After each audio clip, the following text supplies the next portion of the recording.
شادی کی پہلی رات ہی میرے شوہر نے مجھ سے قسم دے کر پوچھا کہ تمہارا شادی سے پہلے کسی سے کوئی چکر تو نہیں چل رہا تھا۔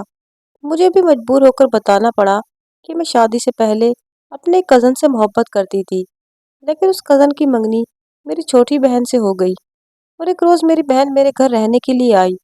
وہ دوسرے کمرے میں سو رہی تھی اور جب میں آدھی رات کو کچن میں پانی پینے آئی تو مجھے بہن کے کمرے سے چیخنے اور چلانے کی آوازیں آنے لگی۔ جب میں نے اندر جھانکا تو میرے تو جیسے وہ سان ہی خطا ہو گئے، کیونکہ اس وقت میری بہن تو… میرا نام مائرہ ہے۔ میں فرضی نام سے ہی اپنی کہانی لکھوں گی۔ ہم دو بہنیں اور ایک بھائی تھا۔ کالج کے دور میں مجھے اپنے پھوپھی زاد شان سے محبت ہو گئی، کیونکہ وہ میرے ساتھ ہی کالج میں پڑھتا تھا۔ ہم صرف کزنس ہی نہیں بلکہ کلاس فیلوز بھی تھے۔ ہم پڑھائی کے ساتھ ساتھ اپنے مستقبل کے خواب بننے میں بھی محو تھے۔ کالج میں ہماری دوستی بے مثال تھی۔ نہ جانے کیوں کر اس معاملے کی بھنک میرے والد صاحب کو ہو گئی۔ اصل میں انہوں نے ایک بار جب شان ہمارے گھر آیا ہوا تھا، مجھے اس سے باتیں کرتے ہوئے دیکھ لیا اور ساتھ ہی ہماری باتیں بھی سن لی۔ وہ روایتی قسم کے باپ نکلے اور انہوں نے میرے ارمانوں کا گلا گھونٹ دیا۔ انہوں نے مجھ کو کالج سے ہٹا لیا۔ پھوپھو میرا رشتہ لینے آئی، مگر انہوں نے صاف انکار کر دیا، کیونکہ پھوپھو لوگ زیادہ امیر نہ تھے۔ انہوں نے میری شادی آنن فانن اپنے ایک دوست کے بیٹے سے کرا دی۔ میرے شوہر صورت و شکل کے اچھے تھے اور گھرانہ بھی بہت خوشحال اور مالدار تھا۔ سسرال والوں نے بھی میری خوب آؤ بھگت کی۔ حبیب نے بھی مجھے خوب پیار دیا، لیکن شادی کے 4-5 دن بعد ہی ہمارے ایک بدخواہ رشتہ داروں نے میرے اور شان کے بارے میں اڑتی اڑتی سی خبر ان کے کانوں میں پہنچا دی۔ شادی کے 1 ہفتے بعد ہی انہوں نے مجھ سے اس بارے میں سوال کیا، سچ بتاؤ، کیا تمہارا پھوپھی زاد شان تمہاری پسند ہے؟ میں نے سنا ہے کہ تمہاری شادی والے دن وہ گھر چھوڑ کر چلا گیا تھا۔ اپنے دلہا کے منہ سے میں ایسی باتیں سن کر غم بخود رہ گئی۔ گھر چھوڑنے والی بات کا تو خود مجھے بھی علم نہیں تھا۔ میری اڑتی رنگت سے ان کو اور شک گزرا اور وہ مجھے بڑی قسم اٹھانے کو کہنے لگے کہ مجھے سچ سچ بتا دو، اگر تم سچ کہو گی تو میں تمہیں معاف کر دوں گا، ورنہ ہماری شادی کے اس بندھن کی تم خود ذمہ دار ہوگی، کیونکہ مجھے اس معاملے میں تمہارا جھوٹ بولنا قطعی بھی منظور نہیں۔ آخر مجھے سچ بتانا ہی پڑا۔ کہا کہ ہاں، شان اور میں ایک دوسرے کو پسند کرتے تھے، لیکن پھوپھو زیادہ خوشحال نہیں تھی، لہٰذا والد صاحب نے آپ کے حق میں فیصلہ کیا۔ میں نے رو رو کر ان کو یقین دلایا کہ میرے شان کے ساتھ کوئی بھی غلط قسم کے مراسم نہ تھے، صرف ایک دوسرے کو ہم پسندیدگی کی نگاہ سے دیکھتے تھے۔ وہ خاموش رہے، پھر کہنے لگے، ٹھیک ہے، شادی سے قبل کسی کو پسندیدگی کی نگاہ سے دیکھنا ایک فطری بات ہے اور یہ کوئی جرم نہیں ہے۔ میں بس تم سے سچ جاننا چاہتا تھا اور کوئی بات نہیں ہے، اور تم نے سچ بول کر میرے دل میں اپنی قدر بڑھائی ہے۔ میں نے وعدہ کیا تھا کہ اگر تم سچ کہو گی تو میں تمہیں معاف کر دوں گا، لہٰذا میں نے تمہیں سچے دل سے معاف کیا ہے، لیکن شرط پر۔ کیا شرط؟ میں نے ہچکچاتے ہوئے پوچھا۔ شرط یہ ہے کہ میرے ہو جانے کے بعد اب تم کسی اور کا خیال بھی اپنے دل میں نہیں لاؤ گی اور ہمیشہ میری ہی وفادار رہو گی، اور اب صرف مجھ کو ہی اپنی محبت پر اختیار دو گی۔ ان کی یہ شرط جائز تھی اور میں نے فوراً مان لی۔ میں نے ان پر فخر کیا کہ وہ روایتی مردوں والا بیر رکھنے کی بجائے انہوں نے میرے سچ کی قدر کی اور فراخ دلی سے میری غلطی کو معاف کر دیا۔ تبھی میرے دل میں بھی اپنے شوہر کی قدر و منزلت بڑھ گئی اور میں شان کو بلا کر ان کی محبت پا کر بہت خوش تھی۔ اب وہی میرا سب کچھ تھے، میں کیوں کر ماضی میں جیتی۔ اس کے بعد مجھے ایسا لگا کہ انہوں نے اس گزری بات کو بھولی بسری کہانی سمجھ کر بھلا دیا ہے اور میرے ماضی سے کوئی واسطہ نہیں رکھا۔ خدا کا شکر ادا کرتی تھی کہ میرا جیون ساتھی انسان کے روپ میں فرشتہ نکلا، ورنہ مرد ذات بھلا کب عورت کی یہ غلطی معاف کرتے ہیں۔ اس کے بعد تو بظاہر میری زندگی خوشگوار گزرنے لگی، لیکن میرا یہ خیال غلط نکلا۔ جلد ہی مجھے محسوس ہونے لگا کہ یہ میری خوش فہمی تھی۔ اب حبیب کو کبھی کبھی نہ جانے کیسا دورہ پڑ جاتا کہ وہ صاف تو نہیں مگر اشاروں کنایوں میں مجھ کو میرے ماضی کا تانا دے دیتے اور یوں مجھے ایک طرح کی ذہنی سزا دیتے۔ ان کی یہ کیفیت زیادہ تر 1 آدھ دن تک ہی رہتی تھی۔ اگلے روز وہ سب کچھ بھلا کر پھر سے شیر شکر ہو جاتے تھے۔ کبھی مجھے سیر کروانے لے جاتے یا کبھی کہتے کہ چلو تمہیں شاپنگ کروا دوں، گویا کہ وہ اپنے رویے پر شرمندہ ہو کر ازالے کی کوشش کرتے تھے۔ رفتہ رفتہ میں ان کے مزاج کی عادی ہوتی گئی۔